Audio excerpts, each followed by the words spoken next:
Nous, on est un centre de recherche appliquée avec donc des professionnels de l'élevage ovin. Donc, ils nous ont demandé un peu de travailler sur le numérique depuis ces dernières années.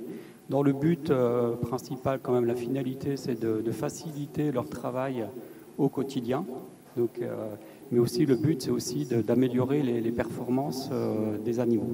Donc, travailler moins sur des tâches qui sont plus pénibles, qui peuvent être aussi... en général, les lots d'animaux sont importants en élevage ovin, donc ça fait beaucoup de manipulation des animaux.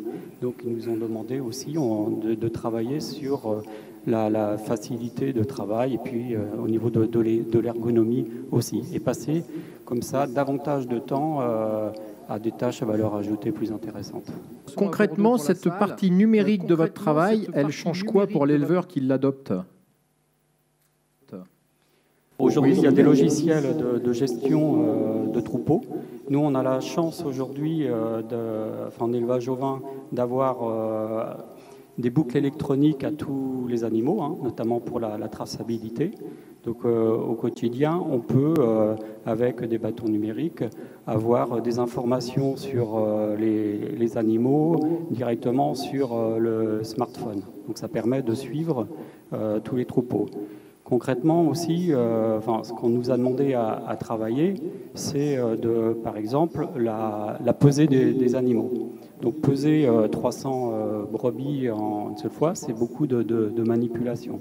Là, aujourd'hui, on est parti sur un projet pour étudier une pesée automatique qui permet d'avoir une cage qui serait dans une parcelle ou dans une bergerie et qui, les animaux seraient obligés de passer régulièrement pour aller boire ou pour aller consommer du sel au coin de la parcelle, d'apporter une information de données sur le smartphone de l'éleveur qui va permettre justement d'adapter plus précisément sa conduite de l'alimentation, d'identifier par exemple justement s'il y a une diminution des croissances des animaux depuis une semaine, de réagir parce qu'il doit y avoir un problème sanitaire, etc. Donc il y a d'autres actions qui nous ont demandé de faire. On a commencé déjà depuis un an de travailler sur les boucles. Justement, aujourd'hui, on est équipé avec des basses fréquences, donc de travailler sur des boucles haute fréquence.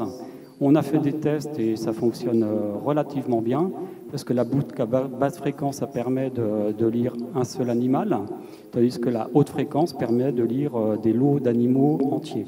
Donc passer un lot de 100 animaux entre deux antennes, et on a une information sur l'ensemble des animaux sur le smartphone.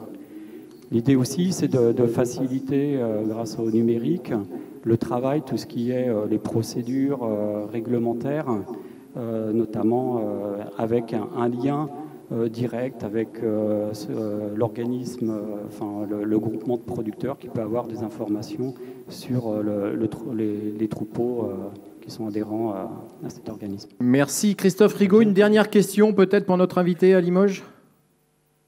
Oui, donc Denis Gauthier, en préparant ce rendez-vous, vous m'aviez dit que le numérique contribue également à changer l'image du métier et à attirer les jeunes vers ce métier d'éleveur. Oui, tout à fait. Parce que c'est vrai que l'élevage ovin, il a souvent un peu une image de travail un peu pénible et conséquent par rapport aux autres productions et aux autres types d'élevage, que ce soit les bovins ou la volaille, etc.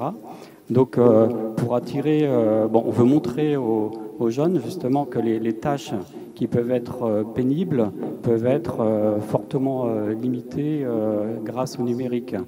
Là, on a un autre exemple. Par exemple, on nous a demandé de travailler sur des capteurs qu'on pourrait fixer sur suivre l'animal, notamment les agnelages, les mises bas se déroulent aussi bien la nuit pour éviter que l'éleveur soit en permanence dans la bergerie. Un capteur sur les animaux permettrait de lui dire s'il y a un animal qui est prêt à mettre bas ou pas. Donc voilà, pour les jeunes, c'est plein d'idées de recherche pour limiter son temps de travail. Et puis, on est à l'ère du numérique pour les jeunes. Ouais.